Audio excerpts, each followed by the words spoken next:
Hola chicos, pues vamos a comenzar con la clase del día de hoy. Ya entraremos propiamente en lo que es la parte de los análisis bioquímicos. Entonces, recordando un poquito la importancia que tienen los análisis bioquímicos, radica principalmente en que muchas veces nos permiten identificar cualquier situación antes de que se manifiesten a través de los signos y síntomas. Es decir, yo puedo darme cuenta de que existe deficiencia de anemia sin llegar necesariamente a este estado de palidez, de cansancio, de debilidad. Eso poniéndolo en un ejemplo, pues muy sencillo, ¿no? Sin embargo, pensémoslo en el contexto real. ¿Qué pasa muchas veces? La glucosa es tan fundamental para nosotros.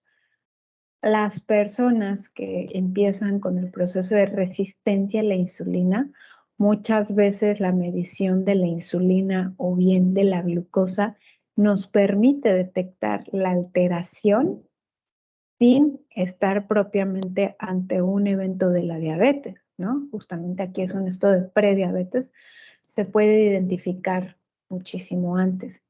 Y no solo con los análisis bioquímicos, perdón aquí que me quedé como en este nombre, pero también las pruebas que podemos hacer, todas las pruebas de laboratorio o todos los análisis o exámenes. Por ejemplo, gracias a un estudio a través de la densitometría podemos identificar cualquier problema relacionado con la densidad mineral ósea sin llegar siquiera, ¿no? a que se desencadene un proceso, perdón, de osteopenia o de osteoporosis. Anteriormente estábamos revisando pues toda la parte de la antropometría y cómo dentro de los diferentes indicadores y parámetros antropométricos que existen, entre más los analice y más los vaya clasificando e identificando, bueno, identificando y clasificando, pues lo que me da es un diagnóstico antropométrico muchísimo más robusto, ¿no? Y no es exclusivo de una etapa de la vida, sino que lo puedo aplicar durante todo el proceso, desde recién nacido hasta el adulto mayor. Entonces, comenzando con esta parte ya de los análisis bioquímicos, recordemos esta imagencita, me gustaría que la tuvieran siempre como muy presente. ¿Por qué? Porque, por ejemplo, para entrar en Teams, porque, por ejemplo, muchísimo antes de hablar de problemas, cuando existe cualquier situación que me esté dando por resultado una ingesta inadecuada de algún nutrimento, o bien que existan problemas con la absorción, por ejemplo, malabsorciones, o que existan pérdidas, o bien mis requerimientos estén aumentando, se va a traducir en que mi cuerpo, tratando de mantener la homeostasis, utilizará las reservas corporales hasta que se llegue a un agotamiento. Sin embargo, al momento de hablar de que las reservas se han agotado, estaremos hablando de que se van a desencadenar diferentes procesos derivados de esto, que se van a traducir en disfunción de ya sea la estructura, ¿no? O bien de la fisiología propia de la célula o del aparato comprometido. Tanto así que lleguemos justo a la presencia ya de signos y síntomas manifiestos por estas deficiencias. Y hablar de signos y síntomas, entonces estaremos hablando de los problemas, ¿no? Ya problemas en la salud, ya estaremos entrando en las estadísticas de mortalidad del padecimiento del que estemos hablando, ¿no? Deficiencias de hierro, deficiencias de vitamina B9, vitamina B12, entre otras más.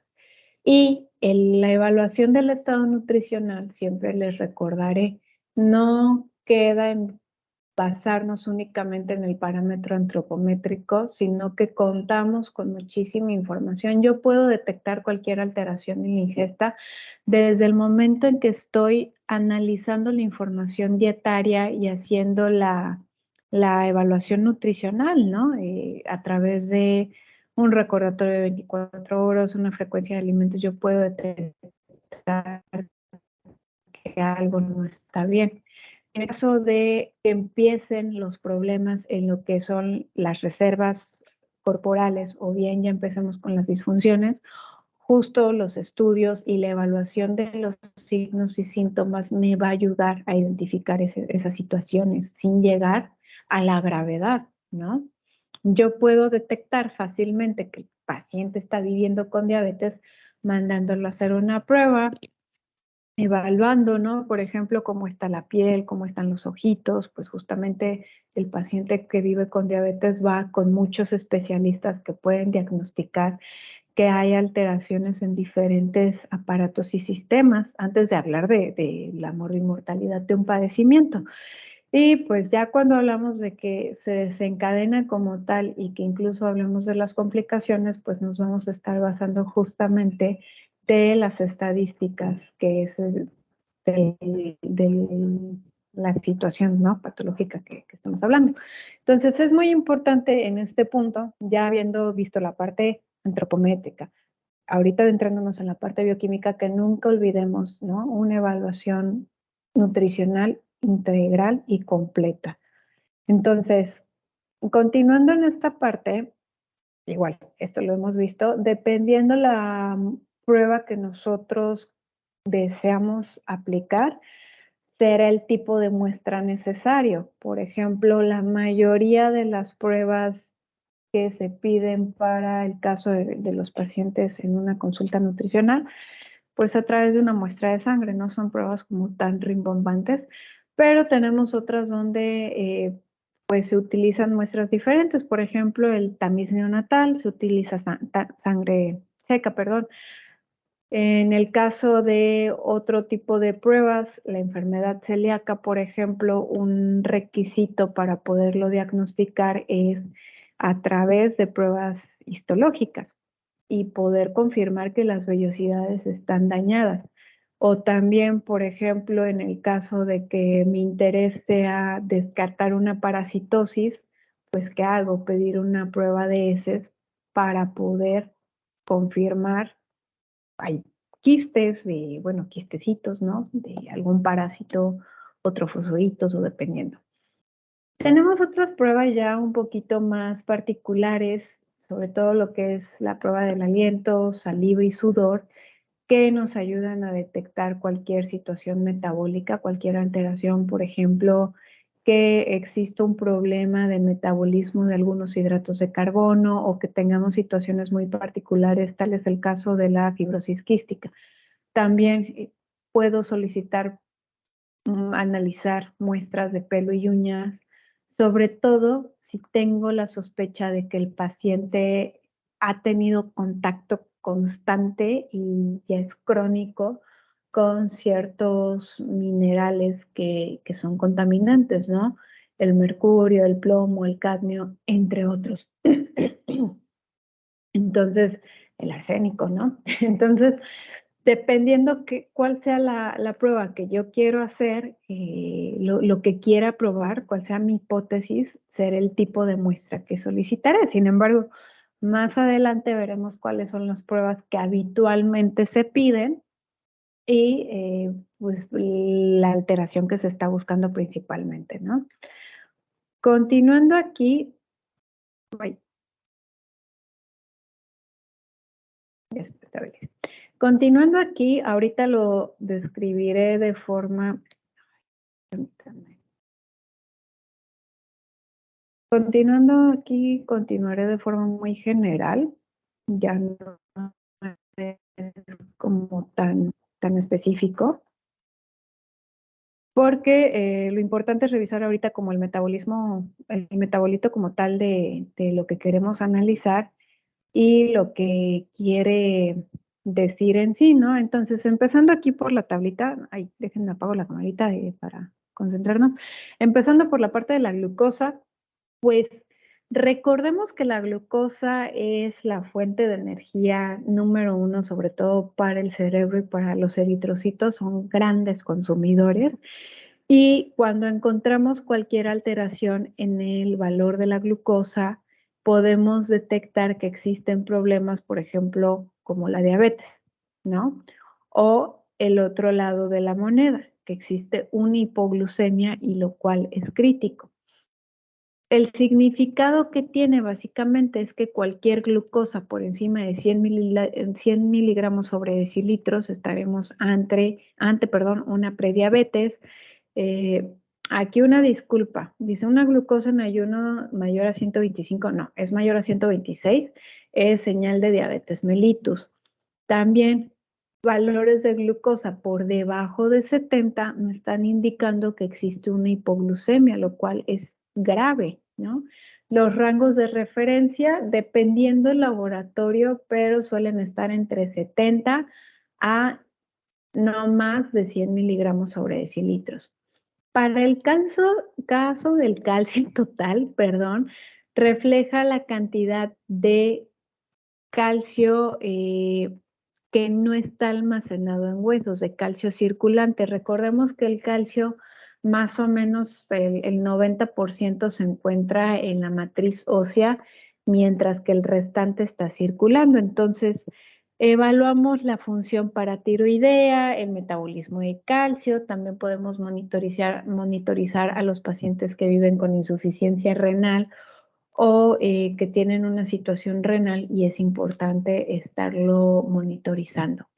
¿Y qué podemos encontrar en esta prueba? Si hay un estado de hipercalcemia, es decir, mucho calcio, sospechamos de trastornos endocrinos, cáncer, una hipervitaminosis, obviamente de la vitamina D, ¿no? También la otra cara de la moneda, una hipocalcemia, se asocia con niveles bajos de vitamina D, problemas de síntesis de activación renal. Recordemos que la vitamina D entra inactiva, pasa a hígado, posteriormente pasa a riñones donde se activa y en esta forma de 1,25 hidroxicolecalciferol. Y pues si no se está dando es porque probablemente hay problemas renales, ¿no? También hipoparatiroidismo, déficit de magnesio, insuficiencia renal o síndrome nefrótico. Y en ciertas situaciones en que la albúmina sea baja, es importante determinar el nivel del calcio. Ahorita platicaremos de la albúmina. La albúmina, nada más recuerden, es una proteína de transporte en la sangre, es muy importante. Los valores que podemos tener de referencia oscilan entre los 8,5 a los 10,5 miligramos sobre decilitros. Y los valores normales dependen principalmente de la concentración de albúmina. El sodio y el potasio normalmente se monitorizan para evaluar la situación de el líquido corporal, ¿no? Y el equilibrio que existe en cuanto a la concentración de sodio y potasio a nivel intra y extracelular, sobre todo en pacientes que viven con problemas de enfermedad renal. Ahí muchas veces lo estamos monitorizando. En el caso del potasio, también cuando hablamos de endocrinopatías como alteraciones suprarrenales. Los rangos, por ejemplo, el sodio suele oscilar entre los 135 a 145 miliequivalentes sobre litro y el potasio entre los 3,6 a 5 miliequivalentes sobre litro. Entonces, cuando estemos ante desbalance de sodio-potasio, pues muy probablemente estamos hablando de que los riñones no están regulando adecuadamente estos dos minerales importantes. Y, a ver, permítanme, tenía por ahí una idea. De potasio, ¿qué me está faltando? Algo les iba a decir, se me fue la idea, una disculpa. Ahorita si me llego a acordar se lo comento principalmente.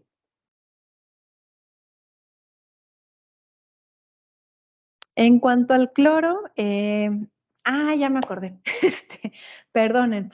En situaciones muy particulares, por ejemplo, cuando el paciente entra en estado grave a hospitalización y que aparte está en desnutrición, pues no podemos agarrar de sopetón y decir, bueno, ahí le va toda la alimentación normal, ¿no? Todos los líquidos, todos los macronutrientes y electrolitos, porque podemos llevar a una situación de un síndrome que se conoce como el síndrome de realimentación.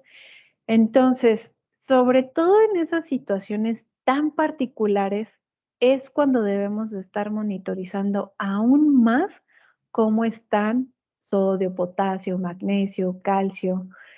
También cuando estamos hablando de otras alteraciones, lo debemos de vigilar, ¿no? Muchísimo. Otra idea se me acaba de ir. Pues nada más, ahorita si me acuerdo, ya les comento, principalmente. Entonces, también en el caso del calcio, perdón, del cloro, refleja el equilibrio ácido básico, también el equilibrio hídrico, el equilibrio osmolar, y normalmente lo estamos monitorizando ante pacientes que tengan cualquier trastorno renal, enfermedades de tipo crónico como la enfermedad pulmonar obstructiva crónica, la diabetes o cualquier situación que curse con acidosis. En el caso del nitrógeno ureico en sangre, normalmente BUN por sus siglas en inglés o la urea, se utiliza para evaluar la función excretora de los riñones y la función metabólica hepática. ¿Por qué? Porque cualquier alteración que encontremos, pues justo va a poner de manifiesto que existen desbalances, ¿no? Por ejemplo, cuando está incrementado, normalmente hablamos de que el paciente tiene problemas de tipo renal, ¿no? También estamos hablando de que hay un catabolismo proteico y puede haber casos de edema y podemos encontrarlo disminuido también en pacientes con insuficiencia renal o que están teniendo un equilibrio negativo de hidrógeno o en mujeres embarazadas. Bueno, que el embarazo no es negativo, no es necesariamente algo malo, ¿no? Pero es una alteración que podemos tener por ahí. En cuanto a la creatinina, normalmente se utiliza para evaluar la función excretora renal. Y ojo ahí, más adelante lo vamos a ver. También hay pruebas de laboratorio que se utilizan para evaluar el estado de nutrición. Entonces, entra ahí este metabolito tan interesante y tan importante. En el caso de la albúmina, muchas veces lo que expresa es que hay mucha inflamación, ¿sale? Porque al ser una proteína de transporte, al haber inflamación, pues el transporte no se encuentra adecuado, se perdió la homeostasis. Entonces, más que nada, pues, es lo que expresa, porque de pronto, pues pensamos que al ser una proteína, refleje el estado nutricional y no necesariamente es así. Podemos evaluar a una persona que curse con desnutrición, dependiendo del tipo de desnutrición, pero las cifras de albúmina a lo mejor se encuentran normales, ¿no? Si ya hablamos de una desnutrición proteica, probablemente sí, el nivel de albúmina esté alterado. Entonces, también podemos evaluar la proteína total, que refleja la concentración de albúmina y globulinas en sangre, y lo que evalúa igual es situación de inflamación, no del estado nutricional. También podemos evaluar la fosfatasa alcalina y la alanino-aminotransferasa, así como la aspartato-aminotransferasa, que estos tres metabolitos principalmente se utilizan para evaluar el funcionamiento hepático. En el caso de la fosfatasa alcalina, Se puede utilizar para detectar cualquier anomalía ósea y en el caso de la aspartato-aminotransferasa se puede utilizar como una prueba de cribado para anomalías cardíacas. En el caso de la bilirrubina, igual la podemos utilizar o bueno, se emplea normalmente para evaluar el funcionamiento hepático o cualquier trastorno hematológico y obstrucciones del tracto biliar, porque recordemos que las sales biliares contienen bilirrubina, ¿no? Pigmentos, y cuando hay problemas con estas, pues obviamente se acumulan, ¿no? Entonces se está concentrando ahí. En el caso del colesterol total y de los triglicéridos, pues lo que buscamos con este tipo de pruebas en este tipo de metabolitos es detectar cualquier dislipidemia. Las dislipidemias existen varias, sin embargo, cuando estamos con sospecha, pues lo mejor es detectar, porque muchas veces cursan asintomáticas. Ese es el problema de estas enfermedades. Cursan tan asintomáticas que pues realmente el paciente no se da cuenta y bien, hay situaciones ya muy particulares, algunas dislipidemias genéticas son como de así triglicéridos de 700 o el colesterol total elevado, 450, 500, y ya vienen algunas manifestaciones como un arco corneal, es decir, se ve como blanquecino en el arco del ojito, hay xantomas en tendones, en la piel o incluso en los ojitos, ¿no? Como acumulaciones pues de grasita, pero es un porcentaje chiquito de los casos. Tenemos otros análisis, tal es el caso del análisis de las heces. Aquí principalmente podemos detectar alteraciones del tubo digestivo porque puede haber diarrea, heces negras con presencia de sangre, fétidas, flotantes, con grasa, ¿no? También podemos evaluar si hay parásitos o qué bacterias están presentes en el intestino. En cuanto al análisis de la orina, se usa como una prueba de cribado para detectar sustancias o células en orina derivadas de una enfermedad metabólica o una enfermedad renal. Un análisis completo de orina comprende el evaluar cuál es el aspecto de la orina. Si se han hecho la prueba, siempre viene este aspecto, ¿no? Turbio, con sedimento, eh, hasta el colorcito te dice qué tal. Y la otra, los resultados de pruebas básicas realizadas con tiritas reactivas, que pues básicamente lo que nos da es esta, este análisis, ¿no? Ahora, también se puede hacer un examen microscópico del sedimento urinario para poder determinar si incluso se están teniendo cristales, ¿no? Si estamos hablando de una situación de litiasis renal. Entonces, son pruebas con muchísima utilidad. También existen diferentes pruebas que quizá no son como tan rimbombantes, ya es más fácil que nosotros lo podamos aplicar en la consulta para valorar el estado de hidratación. De hecho, es esencial ya que pueden presentarse desequilibrios hídricos como depresión del volumen o bien existe una contracción del compartimento celular, deshidratación, intoxicación por sodio, una sobrehidratación, un desplazamiento excesivo de líquidos hacia el compartimiento intersticial o linfático.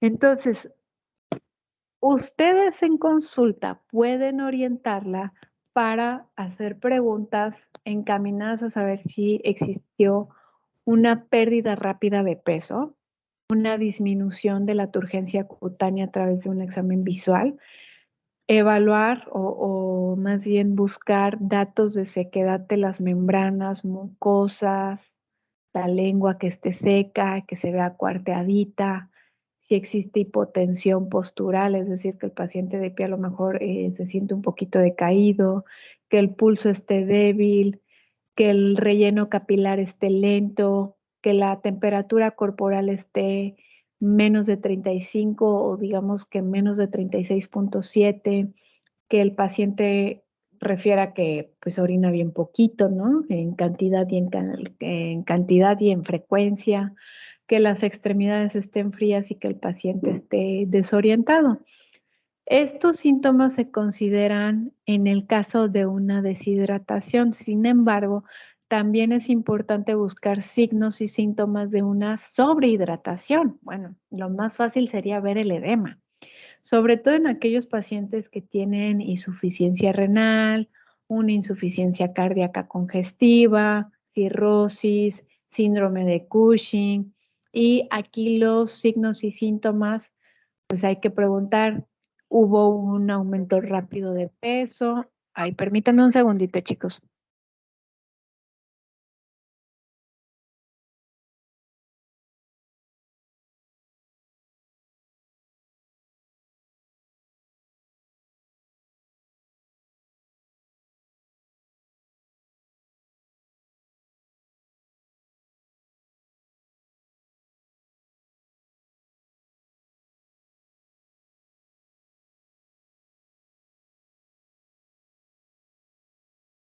Ay, mil perdón, chicos, aquí el pequeño comercial. Estábamos hablando, ¿no? De buscar una sobrehidratación por ciertas situaciones de enfermedad. Y entonces buscamos signos y síntomas, por ejemplo, si aumentó rápido de peso, edema periférico, las venas del cuello se ven como muy grandotas, muy distendidas, o las venas periféricas tienen un vaciamiento lento, el pulso es altón, hay crepitaciones pulmonares, o sea que se escucha así como poliuria, bueno, mucha pipí, acumulación de líquido en la parte central, incluso que haya derrame pleural, un derrame en las pleuras y que incluso esté una situación de edema pulmonar. Entonces, para valorar a través de pruebas de laboratorio, ahorita como estábamos viendo en las tablitas anteriores, podemos evaluar el sodio sérico, el nitrógeno ureico en sangre, pues por ejemplo aquí considerando, pues es que hay una insuficiencia renal, estoy ante un edema, alteraciones cardíacas, ¿no? También se puede evaluar la osmolaridad sérica, la densidad urinaria, es como nosotros damos robustez a pruebas, a nuestro diagnóstico con pruebas y las observaciones clínicas. En cuanto a la situación de la inflamación, aquí fíjense que se torna bastante interesante. ¿Por qué? Porque en situaciones puntuales como infecciones graves, o enfermedades agudas, traumatismos, intoxicaciones, enfermedades con estrés agudo, se deben de considerar pruebas relacionadas con proteínas de fase aguda, ya que estas se producen por una respuesta inmunitaria que conduce a la liberación de eicosanoides y citocinas que movilizan a los leucocitos. Entonces aquí probablemente dijeron, proteínas de fase, ¿qué o qué me está comentando? Bueno, tenemos proteínas de fase aguda positivas y negativas. Entonces, las proteínas de fase aguda, ahí tengo un segundito, aquí está. Las proteínas de fase aguda positivas, pues tenemos citocinas, como es el caso de la interleucina 1 beta, el factor de necrosis tumoral alfa, la interleucina 6, algunos eicosanoides como las prostaglandinas E2 y estas principalmente redirigen la síntesis de proteínas plasmáticas en el hígado e incrementan la degradación de proteínas musculares para satisfacer las necesidades proteicas y energéticas de la respuesta inflamatoria. Es decir, en una condición normal, Para empezar, no hay ayuno. Se utiliza la glucosa de los alimentos y si no, se utiliza la glucosa por parte del hígado. Sin embargo, ¿qué pasa en un traumatismo, enfermedad aguda, situación crítica? Hay una supresión de la ingesta de alimentos, se utiliza el glucógeno hepático y como muchas veces se entra en un estado hipermetabólico, el cuerpo debe de satisfacer esas demandas. Entonces, pues obviamente en ese cambio de rutas metabólicas utiliza proteínas musculares. Entonces, por esa situación surgen las proteínas de fase aguda positivas, ¿no? Entonces, secundario a esta movilización y a estas alteraciones, la albúmina se dirige al compartimiento intersticial. La albúmina, recuerden que mantiene la osmolaridad, entonces se genera edema e indica la gravedad de las lesiones tisulares, es decir, hay daño ya en la célula. Mientras aquí dentro de las proteínas de fase aguda positivas que podemos ir midiendo, ¿no? Está la proteína C reactiva, que es un tanto inespecífico, sin embargo es un marcador de inflamación y sirve para estimar la gravedad de la enfermedad, sobre todo la proteína C reactiva de alta sensibilidad. Y esta aumenta en las primeras fases del estrés agudo, entre 4 y 6 horas después de un traumatismo. No se vaya a confundir aquí porque hasta la vida antes del COVID, tú podías decir PCR y pensabas, o sea, como nutriólogo decías, ah, claro, la proteína C reactiva. Pasa COVID y no, piensas en esta prueba de PCR, ¿no? Reacción reversa de la polimerasa de cadena, algo así, perdón, no recuerdo muy bien el nombre. Ya tiene un ratito que lo tengo en desuso en decir, ¿no? Entonces, nada más aquí hago esta aclaración. Nosotros normalmente para medir inflamación hablamos de esta PCR, la proteína C reactiva.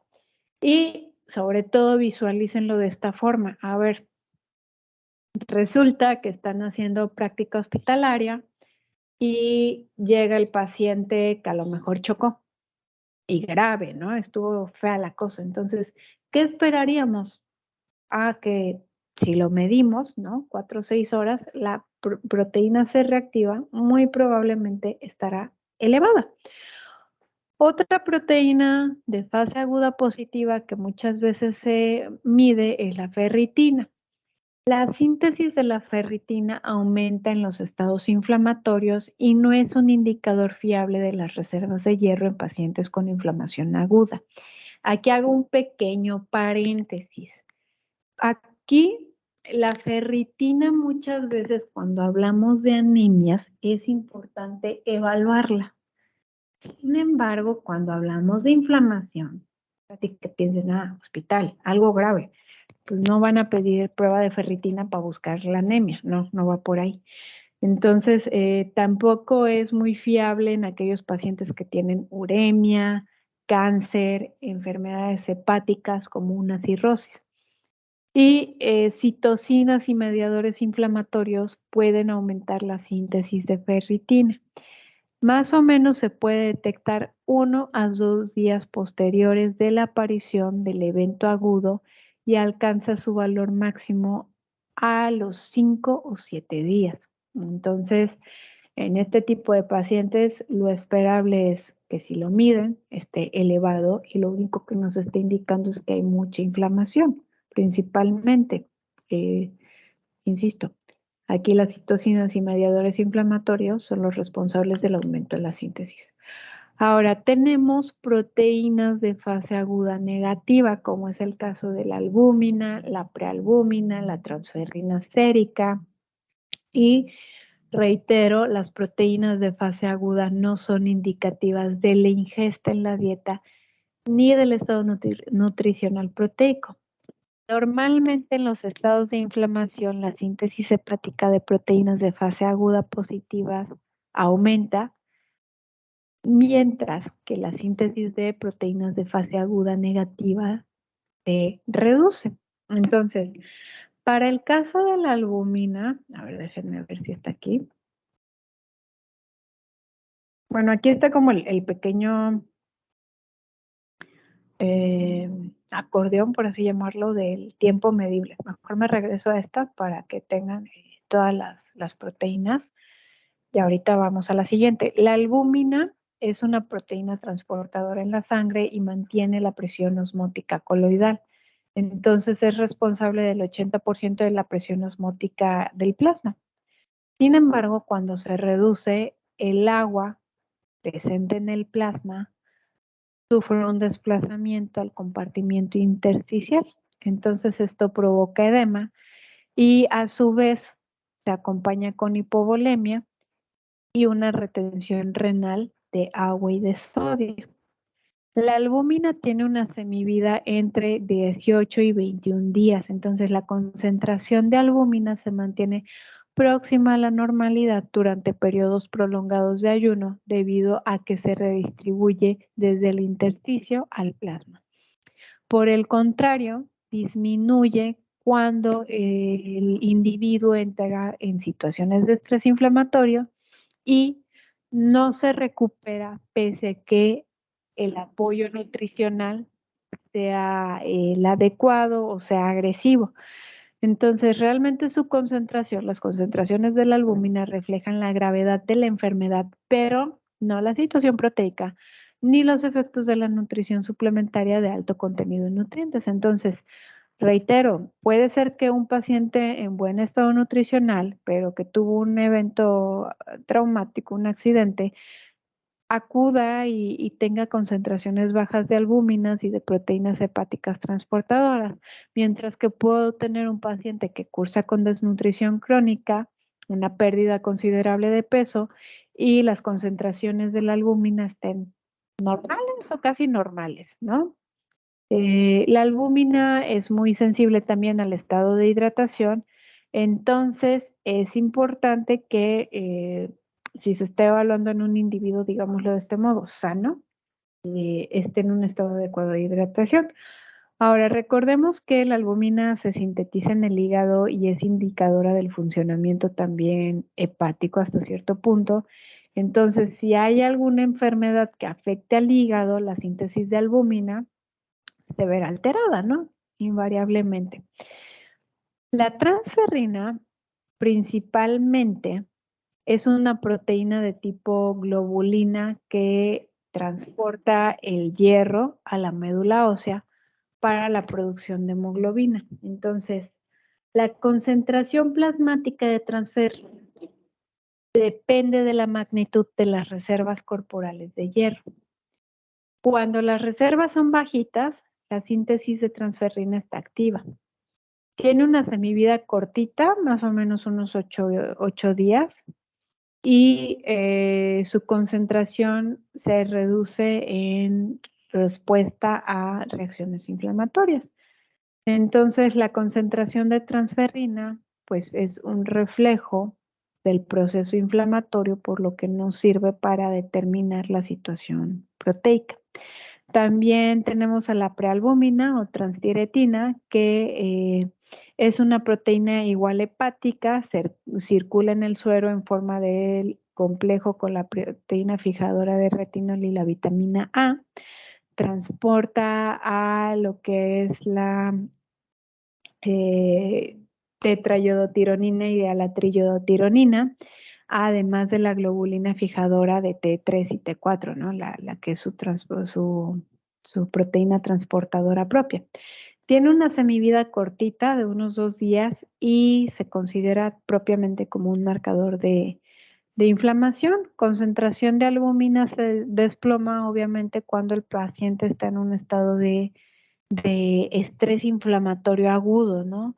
Y también disminuye en pacientes que tienen un proceso como cáncer o enfermedades intestinales o renales que están dándose pérdidas proteicas considerables. Entonces, reitero, la concentración de la prealbúmina no es un reflejo de la situación proteica ni de los efectos de la realimentación en pacientes con depresión de las reservas proteicas. Y también, ojo aquí, no refleja el estado de nutrición, sin embargo, la concentración se puede ver reducida en déficit de zinc. Cuando hay poquito zinc, pues también habrá poquita prealbúmina. Entonces, es un factor que debemos de tener en consideración. Cuando estemos interpretando una concentración plasmática bajita de la prealbúmina, hay que tener en cuenta la situación del paciente en lo relacionado al zinc, analizando pues cómo es su ingesta, ¿no? Principalmente. Y durante el embarazo, las concentraciones, pues bueno, ya saben que pasa como toda una montaña rusa hormonal. Entonces, las concentraciones de los estrógenos inducen a la síntesis de la prealbúmina, por lo que en esa situación se puede encontrar elevada. También en el síndrome nefrótico se puede encontrar la prealbúmina elevada. Y además en el síndrome nefrótico los pacientes se acompañan con proteinuria, es decir, están eliminando mucha orina a través de la pipí, hipoproteinemia principalmente. También está la proteína fijadora de retinol, perdón, que tiene una semivida muy cortita de unas 12 horas y principalmente, el nombre como lo está diciendo, esta se une al retinol y principalmente, ¿no? Esta se sintetiza en el hígado. Normalmente la concentración de esta proteína fijadora de retinol disminuye en la malnutrición debido a un ayuno prolongado, pero también en el estrés inflamatorio y no se corrige cuando el paciente está en realimentación.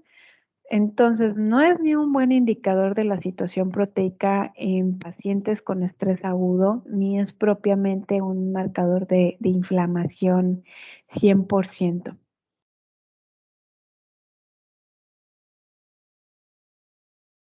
Aquí, pues, por último, tenemos esta parte, ¿no? De las proteínas relevantes y su vida, ¿no? La proteína C reactiva, la podemos medir a partir de las 4 y 6 horas. La ferritina la podemos medir al día o dos días y el valor máximo lo alcanza a los 5 o 7 días.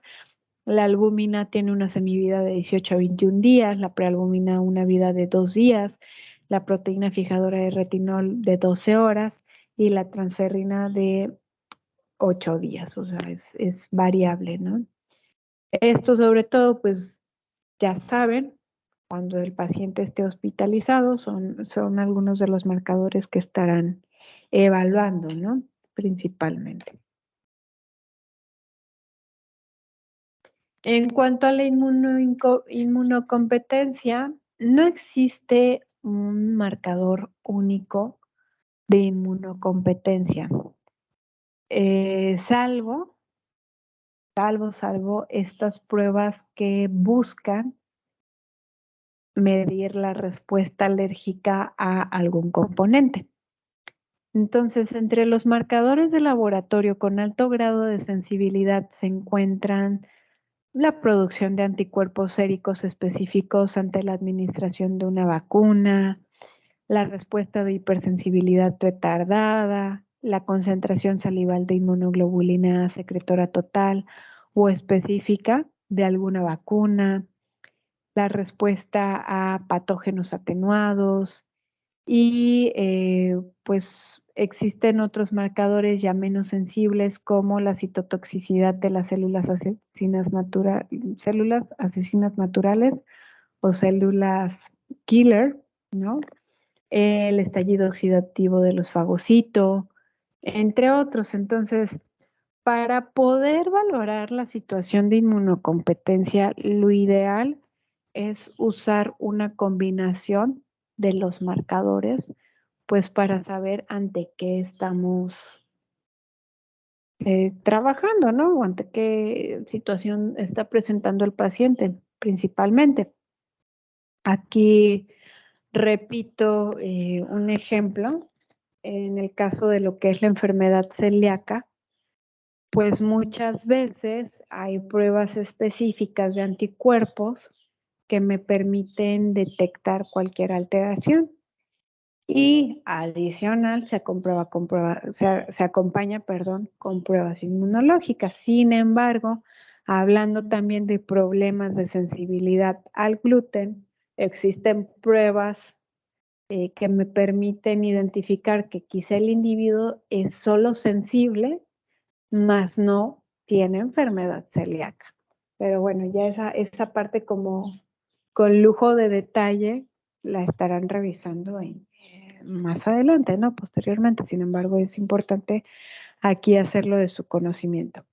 Ahora, también podemos evaluar la malabsorción y la deficiencia de vitaminas, principalmente. Ay,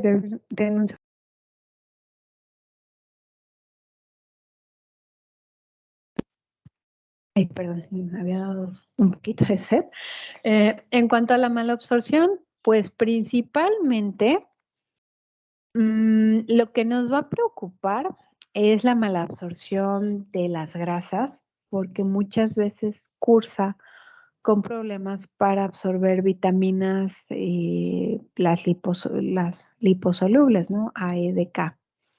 Entonces, hay diversos factores que pueden impedir la formación de micelas de las sales biliares normales, entonces interfieren en la absorción de las vitaminas liposolubles y dentro de estos problemas podemos encontrar varios, ¿eh? Un pH bajo en la luz digestiva, que las sales biliares no se estén concentrando de forma adecuada o bien se esté provocando una hidrólisis inadecuada de los triglicéridos.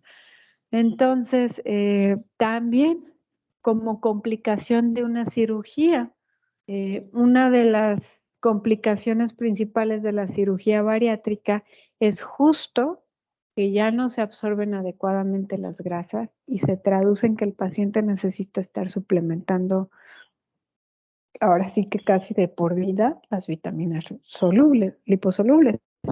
Y es ahí donde nos preguntamos, costo-beneficio realmente de este tipo de intervenciones tan rudas.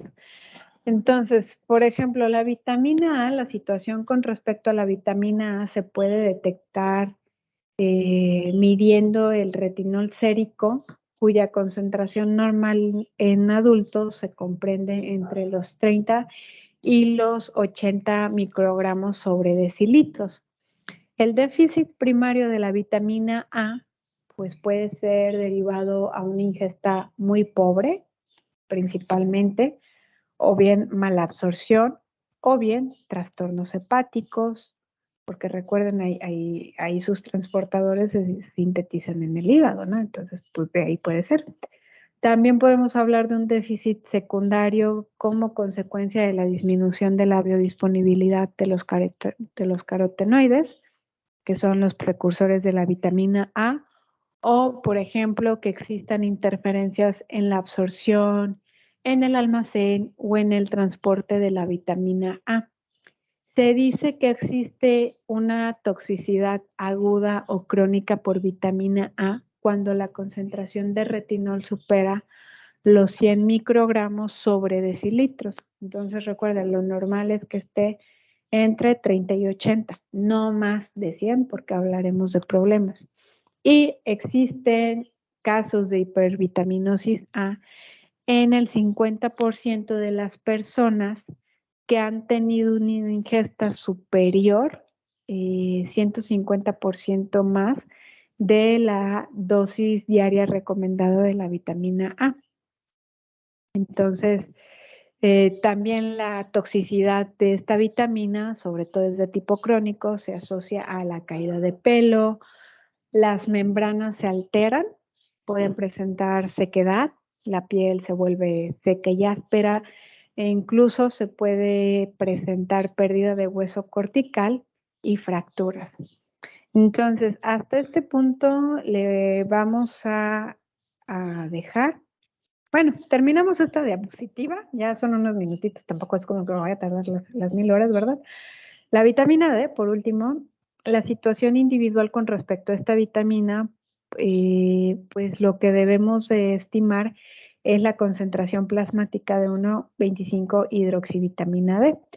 El riesgo del déficit comienza cuando la concentración cae por debajo de los 30 nanomoles o bien 12 nanogramos sobre mililitros y que las concentraciones séricas entre 50 nanomoles o 20 nanogramos sobre mililitros son suficientes para prácticamente cualquier individuo.